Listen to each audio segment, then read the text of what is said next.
Did you know that pumpkins come in over 150 different varieties? But today we're sticking to the classic orange, perfect for creating an iconic fall look on canvas that's as fun as to paint as it is to display. In this video, you're going to learn how to paint a simple, beginner-friendly pumpkin with just 3 colors, white, black, and orange. We'll cover the basic shape and shading to make your pumpkin look realistic. Pumpkin painting has become a super popular fall craft, so let's get creative and hop on this trend. So the first step is we're going to trace in our pumpkin shape with a simple pencil. So I'm just going to take a pencil here, and the shape of a pumpkin is very basic. It's rounded, and then it kind of has a little bit of a dip in the middle, both at the top and the bottom. So that's just going to help us paint it in later steps. So now once we've drawn in our pumpkin, we're going to paint in our background first. So simply we're going to take a 1/2 inch flat wash brush, and I'm going to pick up some white on it. And then I'm going to pick up just a tiny bit, like just at the corner, like that.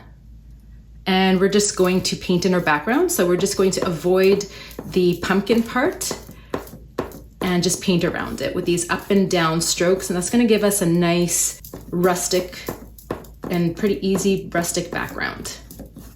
That, and if you want it more lighter, you can add a little bit more white as you go. And not to worry, you don't have to paint perfectly around the pumpkin because we're just going to paint over top in the next step.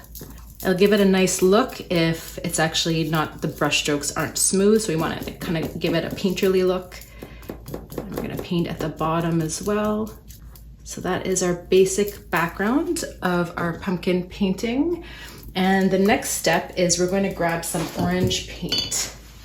So to keep it really simple, I didn't have any orange paint on hand, so I'm just taking some red and yellow, and I'm just going to mix them together. So you want to make an orange, you want a little bit more of the yellow compared to the red.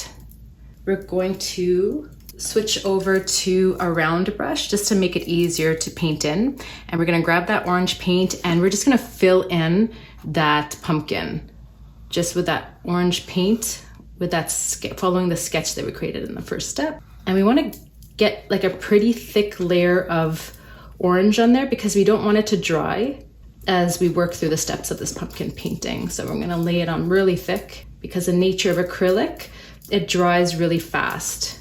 Now, if you find your acrylic is drying really fast and you're not getting it on thick enough, you can take like a mister and spray it with a little bit of water, and that should reactivate it. So once your pumpkin is all painted in with that orange paint, then I'm going to show you a little trick to get those ridges. Right now it's very really flat, like it's the shape of the pumpkin, but to get those ridges, I'm just going to flip over my paintbrush on the other side, and I'm going to etch in, while my paint is wet, I'm going to etch in these ridges. So the outer ridges are going to be more curvy, and as you work your way inwards, they're going to get slightly less curvy, like that. And then the middle one is going to be usually like almost a little bit straight. So we're going to do the same thing on the other side. And this is just going to give us guidelines as to where we're going to add our shadows in the following steps. So while the paint is still wet, we're going to grab another brush. We're going to grab a small brush. Now this is a much smaller flat brush than we did with the background. It's a size, with this Artist Loft brand, it's a size 4. So what we're going to do is we're going to pick up some pure black paint, and we're going to paint below the pumpkin first. So this is going to be like a pumpkin sitting on a table, and it's casting like a really dark shadow. So we're going to go right along the edge here of our pumpkin, and then we're going to just fan it out and not make it so dark black when we get to the other side of the canvas. So it's kind of being spread out a bit, and it's a little bit picking up some of that white paint from our background. Okay, and then we're gonna continue adding some shadows into our pumpkin, and we're gonna use these ridges that we created with the etching we created with the back of our brush as guidelines. So we're just gonna take our black, and we're gonna work right into that orange paint that's still wet, and we're going to add a little bit of those shadows along those ridges, allowing that paint to mix as well. And we don't want to go too far up because our shadows are being cast at the bottom. So I would say if you can go about a quarter the way up your pumpkin, that should give a nice shadowed look along all those ridges. And then if you want to smooth it out, you can just take your brush and try to blend it a little bit into the orange. Okay, so we've created our shadows at the bottom. I'm gonna clean off my brush. And now we're gonna pick up we're gonna use the same brush. Now we're gonna pick up some white paint. And then we're gonna do the same thing, but at the top of the pumpkin because there's light hitting down at the top. So we're gonna use those ridges that we created and we're gonna go along them. And we're gonna add a little bit of white while that orange paint is still wet. And go all the way down to where the black meets. It's gonna give us some variation. And we can also try to blend some of that black too while we're there. We're gonna follow that curvature of the pumpkin to give us some nice highlighted ridges. And if you're finding this tutorial helpful, I'd really love it if you could give it a thumbs up and subscribe to my channel. And we don't want to cover all that original orange that we added in the first step of our pumpkin. I want all those layers to show up in our final painting. That's why it helps for all the paint to, when you're blending, it helps that all the paint remains a little bit tacky and wet. That way it creates nice blends.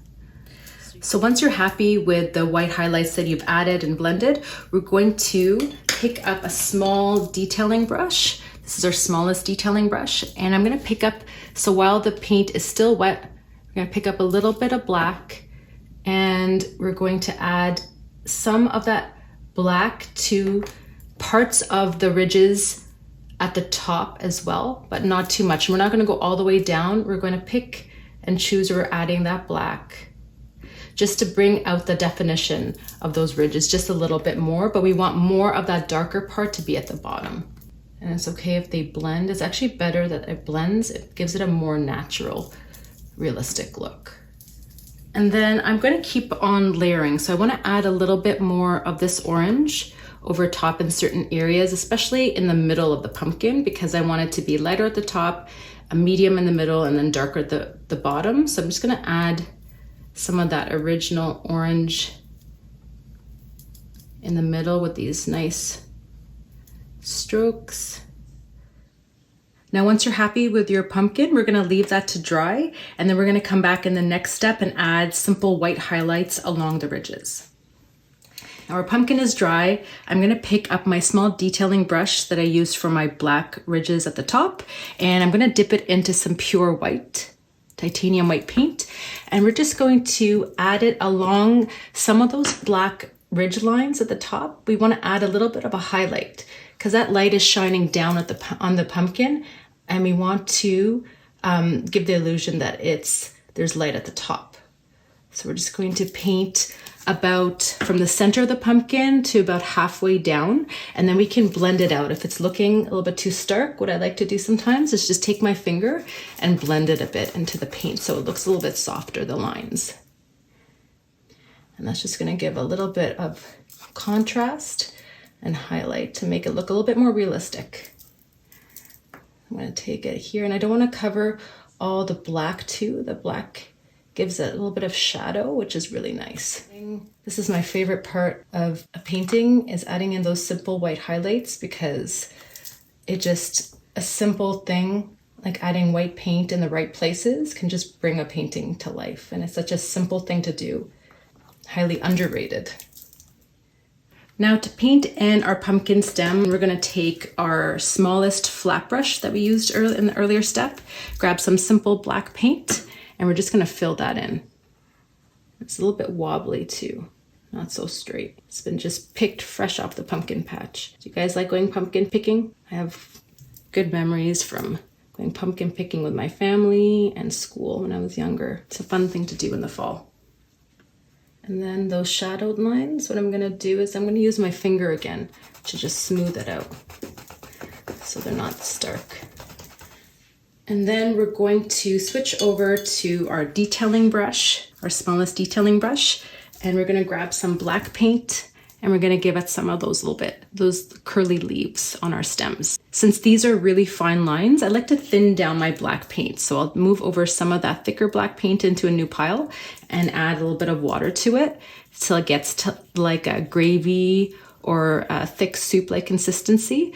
And what that does is just makes it easier to make those really fine lines. I find like if you're using a small detailing brush with like a thick gloopy paint, it's really difficult to get fine, thin lines. So that's like the best tip I can give to get a little bit more control to get those finer lines. So we're gonna start in the middle of the pumpkin, and we're just going to make these little curly swoops like that. I'm gonna do one on the other side. Maybe this one's going up, curved like that. And I'm gonna do one more on here. I like to do things in groups of 3s for an odd reason. All right, so we are done our pumpkin.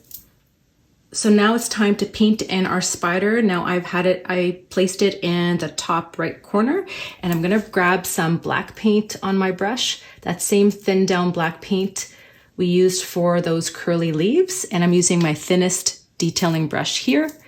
And basically the shape of a body of a spider's body is composed of its head, which is just a circle, like that. And then its body is bigger than its head, and it's an oval like that.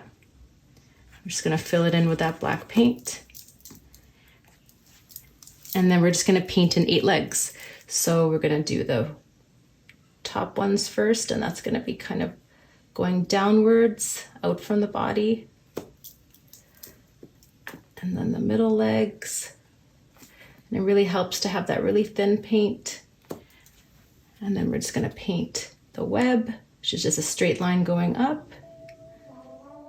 And there you have it. You've just learned how to paint a charming rustic pumpkin on a mini canvas. I hope you had a blast creating your rustic pumpkin. Here's to kicking off the fall season with handmade project that's easy as pie and learning a new skill to boot.